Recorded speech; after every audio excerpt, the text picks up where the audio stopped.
복음을 위해 사는 사람. 로마서 1장 1절에서 17절 말씀. 예수 그리스도의 종 바울은 사도로 부르심을 받아 하나님의 복음을 위하여 택정함을 입었으니 이 복음은 하나님이 선지자들을 통하여 그의 아들에 관하여 성경에 미리 약속하신 것이라. 그의 아들에 관하여 말하면 육신으로는 다윗의 혈통에서 나셨고 성결의 영으로는 죽은 자들 가운데서 부활하사 능력으로 하나님의 아들로 선포되셨으니 곧 우리 주 예수 그리스도시니라.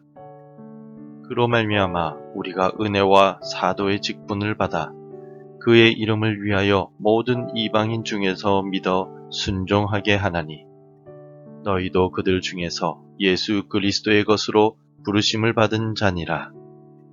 로마에서 하나님의 사랑하심을 받고 성도로 부르심을 받은 모든 자에게 하나님 우리 아버지와 주 예수 그리스도로부터 은혜와 평강이 있기를 원하노라. 먼저 내가 예수 그리스도로 말미암아 너희 모든 사람에 관하여 내 하나님께 감사함은 너희 믿음이 온 세상에 전파됨이로다.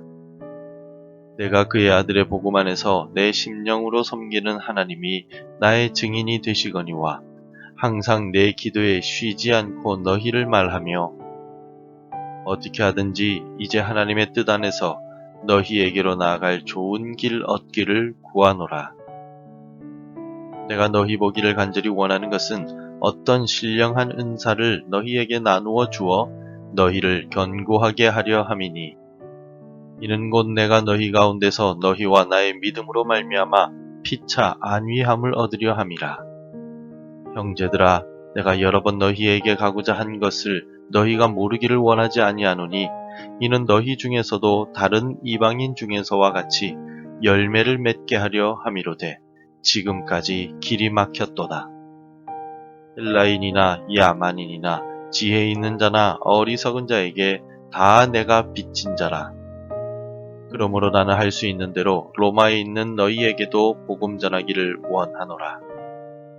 내가 복음을 부끄러워하지 아니하노니 이 복음은 모든 믿는 자에게 구원을 주시는 하나님의 능력이 됨이라. 먼저는 유대인에게요 그리고 헬라인에게로다. 복음에는 하나님의 의가 나타나서 믿음으로 믿음에 이르게 하나니 기록된 바 오직 의인은 믿음으로 말미암아 살리라 함과 같으니라. 매우 철학적이고 복잡한 질문들 중에 하나가 사람이 무엇을 위해 사는가 라는 질문입니다. 이 질문은 사람의 존재 목적과 삶의 이유에 대해 묻고 고민하는 질문입니다. 어떤 사람은 이 질문에 대하여 먹을 것을 위해 살아간다 라고 대답할 것이고 또 어떤 사람들은 부자가 되기 위해 산다고 말합니다. 또 어떤 이들은 태어났으니 그저 살아간다 라고 대답하기도 합니다. 예수님을 만나고 믿기 전에는 모두가 자기 나름대로 목적을 가지고 인생을 살아갑니다. 하지만 예수님을 만나고 믿고 나면 그 사람의 인생의 목적이 달라지게 됩니다. 사도 바울은 원래 예수님을 믿는 성도들을 핍박하던 사람이었지만 다메섹으로 가는 길에서 예수님께서 그를 만나 주셨습니다. 예수님을 만난 이후 사도 바울은 복음을 반대하는 사람에서 복음을 위한 사람으로 완전히 변하였습니다. 그의 인생의 목적이 달라지게 된 것입니다. 구체적으로 어떻게 달라졌다고 바울은 고백하고 있습니까? 첫째로 예수 그리스도의 종이 되었다라고 말합니다. 사도 바울은 복음을 이방인들에게 전하기 위하여 일평생을 헌신한 이방인의 사도였습니다. 그래서 본문의 1절을 통하여 스스로를 예수 그리스도의 종이라고 부르고 있습니다. 예수 그리스도의 종 바울은 사도로 부르심을 받아 하나님의 복음을 위하여 택정함을 입었으니 사도 바울은 자신이 예수 그리스도의 종이 된 것은 자신의 의지로 된 것이 아니라 하나님께서 부르시고 택정하셨다라고 고백합니다. 예수님께서 다메섹으로 가는 길에서 바울을 만나신 이유는 바울을 종으로 사용하시기 위함이었습니다. 예수님께서 우리를 먼저 만나주시고 구원해 주신 이유도 우리를 종으로 사용하시기 위함입니다. 우리를 구원받은 종으로 불러주신 예수님께 감사를 드립시다. 두 번째로 복음 안에 거하는 사도 바울로 변화하였습니다.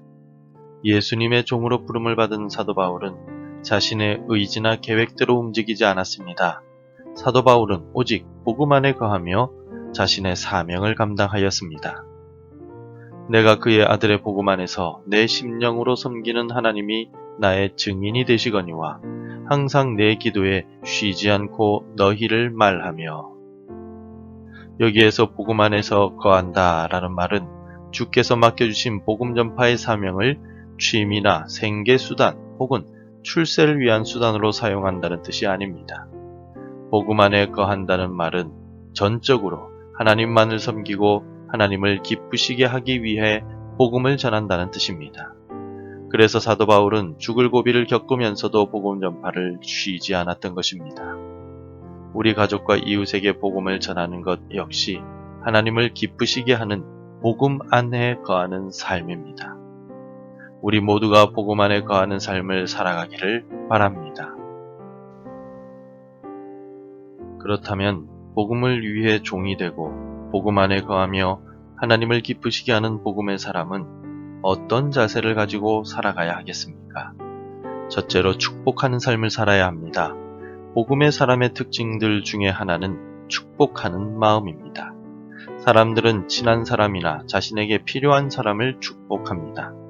하지만 그리스도인들은 친한 사람이나 필요한 사람뿐 아니라 예수님의 말씀을 따라 원수까지 축복하는 삶을 살아야 합니다. 원수를 위해서 예수님께서 십자가에서 죽으셨기 때문입니다. 그러므로 7절에서 로마 교회 성도들을 축복한 바울처럼 우리가 만나는 모든 이들을 축복하는 축복의 삶을 살아가는 복음의 사람이 됩시다. 두 번째로 믿음의 삶을 살아야 합니다. 복음의 사람은 또한 믿음의 삶을 살아갑니다. 지금 내가 전하는 복음을 상대방이 즉시 받아들이고 회개하지 않아도 포기하지 않고 믿음으로 복음을 계속해서 전해야만 합니다. 우리 가족들 중에 복음을 반대하거나 무관심한 가족이 있어도 나의 눈물과 기도와 수고를 통하여 구원받을 것이라는 믿음을 가지고 절대로 포기하지 말아야 합니다. 바울이 의인은 믿음으로 말미암아 살리라 라고 말한 바와 같이 복음의 사람은 믿음 가운데 거하는 삶을 살아가야 합니다. 어떤 경우에도 가족의 구원을 포기하지 말고 믿음으로 기도하고 복음을 전하는 삶을 살아갑시다. 우리는 사랑을 받기 위해 태어난 사람임과 동시에 복음을 전하기 위해 먼저 구원받은 사람입니다. 그러므로 구원받은 우리는 땅 끝까지 복음을 전해야만 하는 사명을 가지고 있습니다. 사도 바울은 복음 전파의 사명을 위하여 예수님의 종이 되었고 복음 안에 거하는 삶을 살았습니다. 우리도 축복하고 믿음으로 복음을 전함으로써 영혼 구원의 사명을 감당하는 예수님의 종으로 살아갑시다. 기도하겠습니다. 우리의 주인이 되시는 예수님, 예수님의 십자가 보혈로 우리를 먼저 구원해 주셨기에 감사를 드립니다. 또 우리를 주의 종으로 불러주시고 복음을 전파하는 사명을 주셔서 감사합니다. 주께서 주신 사명을 감당하기 위하여 우리 가족과 이웃 중에 믿지 않는 이들을 축복하고 그들에게 믿음으로 복음을 전할 수 있는 지혜를 주옵소서. 예수님의 이름으로 기도드립니다. 아멘. 계속해서 함께 기도해 주시기 바랍니다. 바울처럼 복음의 사람으로 살아가게 하소서. 복음으로 인하여 우리 민족의 분열이 해결되게 하소서. 우리 가족과 동료와 이웃을 구원하여 주소서. 복음 전해야 할 한 사람이 생각나게 하소서. 오늘도 말씀대로 살아가며 열매 맺는 하루가 되시기를 축복합니다.